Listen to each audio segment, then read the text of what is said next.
Selamat datang di channel Pemuja Malam. Jangan lupa like, share, and subscribe ya. Terima kasih.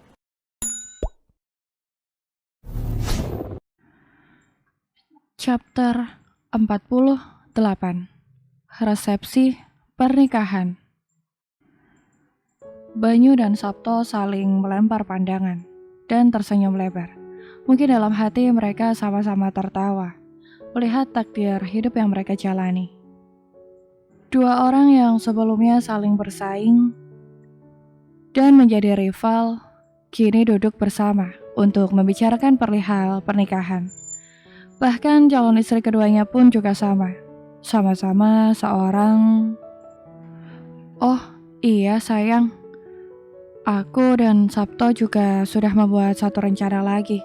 Aku harap kamu dan juga Ambar setuju. Ambar dan Lingga sama-sama menyipitkan mata. Mereka sampai tidak paham rencana apa lagi yang dibuat oleh dua pria di hadapan mereka ini.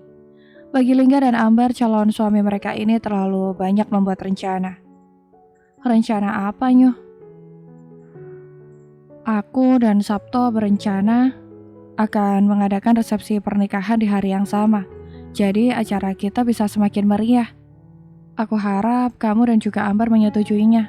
Dan yang pasti kalian hanya tinggal terima beres. Apa? Barengan? Ambar dan Lingga sama-sama terkejut setengah mati. Mereka benar-benar tidak menyangka jika calon suami mereka ini selalu saja membuat kejutan yang tiada pernah mereka pikirkan sama sekali.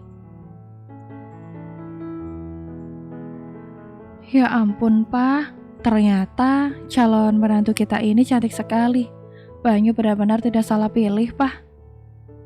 Kinanti, wanita parubaya yang baru saja tiba dari Jakarta itu tiada henti menatap intens rupa wanita yang berdiri di hadapannya untuk menyambut kedatangannya ini. Dari wajah Kinanti terpancar jelas benar-benar ketakjuban akan sosok wanita yang nampak begitu cantik ini. Meskipun dulu ia sempat dipertemukan dengan Lingga, entah mengapa kali ini ia baru menyadari bahwa sosok Lingga memanglah sosok wanita yang sangat cantik sekali. Jelas calon istri Banyu sangat cantik mah, selera dia hampir sama dengan papa. Lingga yang dijadikan bahan pujian hanya bisa tersipu malu. Kepalanya menunduk seperti seseorang yang kehilangan uang recehan. Tante terlalu berlebihan, saya hanya biasa-biasa saja, Tan. Kinanti memegang pundak Lingga. Hei, hei, hei. Ucapnya sembari mengangkat dagu sang calon menantu. Sontak membuat wajah Lingga mendongak ke arah wajah Kinanti. Jangan panggil aku tante sayang, panggil aku mama. Bagaimanapun juga sebentar lagi kamu akan menjadi istri Banyu. Dan otomatis akan menjadi anak mama juga. Jadi jangan panggil tante, oke? Hati Lingga menghangat seketika. Ia tidak pernah menyangka bahwa keberadaannya akan disambut dengan penuh kehangatan seperti ini. Padahal dulu saat ia dipertemukan dengan orang tua Banyu, ia menganggap kedua orang tua Banyu merupakan orang tua yang memiliki sifat keras hati. Tapi kenyataan itu semua salah besar. Baik, Tan. Mama. Begitu, itu terdengar jauh lebih baik, sayang. Kinanti celingak-celinguk seperti seseorang yang sedang mencari sesuatu. Lalu Banyu di mana, sayang? Sejak tadi Banyu belum kemari, mah. Entah, Lingga juga tidak tahu. Biasanya jam segini ia sudah ada di sini. Tapi hari ini Lingga tidak tahu kemana. Mama ini apa belum tahu? Timbal Herlambang yang justru membuat Kinanti penasaran. Tahu apa, Pak? Banyu tidak mengatakan apapun kepada Mama. Herlambang tersenyum simpul. Ia tautkan pandangannya ke arah istri dan calon menantunya ini. Jadi begini ya, Mah, Lingga. Banyu sedang keluar untuk survei tempat yang akan dijadikan tempat resepsi. Dia pergi bersama Sabto, yang katanya akan melangsungkan resepsi pernikahan di hari dan tempat yang sama. Maka dari itu, Banyu tidak bisa menjemput kita di bandara, Mah. Survei tempat. Memang acara pernikahan saya dan juga Banyu akan diadakan kapan, Pak? Minggu depan, Lingga. Minggu depan kalian akan menikah. Apa, Pak? Secepat itu? Apa mungkin dalam waktu 1 minggu semua persiapannya dapat diselesaikan? Lingga sungguh tidak mengerti dengan apa yang direncanakan oleh Banyu. Yang ia tahu, persiapan untuk menikah itu memerlukan waktu yang cukup lama, minimal 3 bulan. Ini mengapa hanya 1 minggu? Ia sampai berpikir, ini dia akan menikah atau hanya main-main? Mariati, wanita parubaya itu nampak sibuk dengan pakaian-pakaian yang ia masukkan ke dalam sebuah travel bag berwarna navy. Senyum penuh kebahagiaan tiada henti tersungging di bibirnya, sebagai pertanda hatinya tengah bersukaria. Bagaimana tidak bahagia jika pada akhirnya sepasang kekasih yang pernah terpisah karena sebuah kesalahpahaman sebentar lagi akan dipersatukan di bawah ikatan suci pernikahan. Dan yang lebih mengharukan lagi, ia dan semua yang tinggal di desa ini diundang untuk menghadiri acara pernikahan nanti. Akhirnya, Lingga menikah juga dengan Banyu ya, Pak. Ucap Mariati dengan wajah yang berbinar. Ia menutup resleting travel bag yang ia rasa sudah cukup pakaian ganti yang akan ia bawa ke Jogja. Sejatinya sejak pertama kali Bapak melihat kekhawatiran Lingga ketika mencari pertolongan untuk Banyu saat ditemukan, Bapak sudah ada firasat bahwa mereka akan berjodoh, Bu. Saat itu, Lingga terlihat begitu panik dan berupaya untuk menolong Banyu yang tergeletak di bawah curug. Dari sana Bapak bisa menangkap sinyal bahwa mereka memang ditakdirkan untuk hidup bersama. Meskipun Bapak tahu bahwa Lingga sudah memiliki suami, Prasojo hanya bisa membuang nafas sedikit kasar. Seseorang yang bergelar sebagai suami istri belum tentu selamanya mereka hidup bersama, Bu. Kita memang berharap bahwa yang menjadi pendamping kita merupakan dermaga terakhir bagi kita. Tapi ada kalanya seseorang yang ada di samping kita hanya sekedar hadir untuk memberikan satu pelajaran dalam hidup. Dan ternyata takdir Lingga bukan bersama Heru, melainkan bersama Banyu. Ya, meskipun mereka sempat hidup bersama. Ibu setuju, Pak. Ibu hanya bisa berdoa semoga Banyu memang dermaga terakhir untuk Lingga. Kasihan ia, sejak dulu hidupnya selalu menderita. Amin, Bu. Bapak juga berharap seperti itu. Prasojo meraih travel bag yang ada di hadapannya. Tas ini biar Bapak bawa yang ke depan, Bu. Jadi nanti kita bisa langsung berangkat kalau bus jemputan sudah datang. Baik, Pak. Ibu mau mandi dulu, karena rencananya 1 jam lagi kita akan berangkat. Mariati meraih handuk putih yang berada di balik pintu. Wanita parubaya itu bergegas ke kamar mandi untuk membersihkan diri, bersiap-siap untuk berangkat ke Jogja menghadiri acara pernikahan Lingga. Aku benar-benar tidak menyangka jika adikku yang selama ini selalu aku sepelekan dan aku rendahkan akan menikah dengan salah satu putra konglomerat dari Jakarta, Mas. Aku kira Banyu adalah pemuda biasa-biasa saja. Tapi ternyata dia merupakan salah satu pewaris di Herlambang Corp yang kekayaannya tidak akan pernah habis. 7 turunan, 5 tanjakan, dan 3 tikungan. Ningrum memoleskan bedak tabur di wajahnya. Meskipun ia menjadi orang terkaya di kampungnya, Namun untuk perkara dandan, wanita itu masih belum terlalu menguasai tekniknya. Bukan tentang teknik, ia juga tidak bisa memilih mana produk yang bagus dan mana yang bukan. Ia asal-asalan membeli bedak tabur yang hanya dibungkus dengan plastik ketika dijual di pasaran. Tak mengherankan saat berkeringat, bedak itu luntur dan berubah menjadi bubur. Heru membuang nafas melalui mulut hingga kepulan asap rokok yang ia hisap memenuhi ruangan. Kamu tidak perlu merasa iri, Ning. Harta yang kita miliki jauh lebih banyak daripada yang dimiliki oleh pemuda ibu kota itu. Jadi kamu jangan merasa tersaingi. Bibir Ningrum mencepik, seakan meremehkan semua yang diucapkan oleh Heru. Banyak sih banyak, Mas. Tapi kalau kamu terus-terusan nyantai seperti itu, ya kekayaan kita tidak akan bertambah.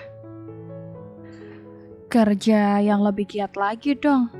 Ingat ya, Mas, aku ini sedang hamil dan perlu tabungan yang lebih untuk tabungan masa depan anak kita. Nyantai bagaimana sih, Ning? Aku selama ini sudah mengerahkan tenagaku dengan maksimal untuk menggarap sawah kita yang berhektar-hektar. Dan hasilnya juga banyak kan? Nyatanya hasil panen kita selalu menurun, Mas. Maksimal dari mana coba? Ningrum mengayunkan tunggai kakinya untuk keluar dari kamar setelah ia selesai dengan ritual make up-nya. Pokoknya aku tidak mau tahu, Mas. Pokoknya bulan depan hasil panen kita harus lebih banyak daripada sebelumnya. Iya, Ning, iya. Kamu itu jadi perempuan kok cerewet sekali. Ya sudah, kamu bersiap-siaplah, Mas. Kita akan ke Jogja dengan membawa mobil pribadi milik kita. Aku tidak terbiasa berkumpul dengan orang-orang miskin yang berada di dalam bus yang disediakan oleh Lingga. Bisa-bisa aku jadi ikutan miskin nanti. Selorah Ningrum sambil menuju ruang depan. Banyu dan Lingga nampak serasi, duduk bersanding di atas pelaminan. Kedua manusia itu baru saja sah menjadi sepasang suami istri, dengan mengikrarkan janji sehidup semati yang disaksikan oleh para tamu undangan. Tepian pantai yang didekorasi sedemikian rupa dengan konsep warna putih terasa menambah kesan romantis bagi siapa saja yang berada di tempat ini. Berpuluh-puluh tangkai mawar putih juga seolah menjadi saksi jika hari ini memang hari yang membahagiakan bagi keduanya, karena mereka bisa saling memiliki secara utuh. Banyu tiada henti memandang wajah Lingga yang duduk di sampingnya. Hari ini, sang jamu gendong yang ia temui beberapa waktu yang lalu sudah seperti jelmaan putri kerajaan saja. Dengan bal gaun warna putih, rambut yang ditata sedemikian rupa, dengan sebuah mahkota kecil yang tersemat di atas kepalanya, semakin membuat janda yang ternyata masih gadis itu terlihat cantik elegan. Tidak jauh berbeda dengan Lingga. Banyu dengan setelan tuxedo warna putih juga nampak semakin gagah, meskipun usianya baru menginjak 24 tahun. Tidak ada yang terlihat dari sepasang manusia itu, selain pancaran penuh binar-binar kebahagiaan yang semakin membuat orang-orang yang berada di sekelilingnya ikut larut dalam rasa bahagia itu. Hal yang sama juga dirasakan oleh pasangan Sabto dan Ambar. Sepasang manusia yang baru saja sah menjadi suami istri itu juga terlihat berbahagia. Mereka duduk tidak jauh dari tempat Banyu dan Lingga berada, dengan menggunakan konsep pernikahan yang sama pula. Sorot mata Banyu tiada henti membidik wajah cantik sang istri. Ia seperti terhipnotis oleh kecantikan natural yang dimiliki oleh istrinya ini. Tak ayal jika sedari tadi, pemuda yang sudah sah menjadi seorang suami itu terus memandangi wajah cantik sang kekasih hati dan membuat Lingga tersipu malu. Kenapa kamu terus-menerus melihatku seperti itu sih, Nyu? Apa tidak bosan? Lingga bertanya dengan wajah menunduk. Tiada berani untuk menatap wajah tampan di hadapannya ini. Sayang, Banyu meraih dagu Lingga dan membuatnya sedikit tegap. Kini pandangan keduanya bersiborok dan saling mengunci. Sekarang aku sudah sah menjadi suamimu. Apakah kamu akan tetap memanggilku dengan sebutan nama saja? Aku ingin kamu memanggilku dengan sebutan persis saat pertama kali kita berjumpa. Tepatnya pada saat kamu menolongku di bawah curug beberapa bulan yang lalu. Dahi Lingga sedikit berkerut. Mencoba untuk mengingat-ingat panggilan apa yang pernah ia sematkan untuk suaminya ini.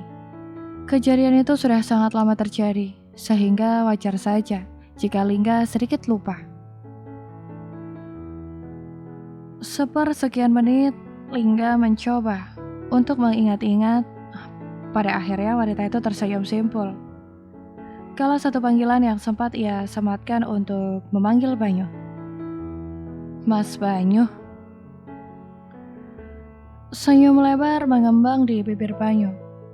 Dengan cepat kilat, ia meraih jemari tangan Lingga dan mengecupnya intens.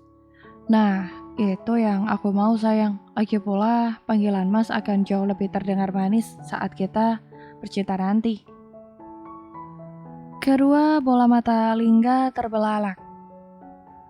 Mendengar kata bercinta membuat tubuhnya tiba-tiba merinding seketika. Dan tak selang lama,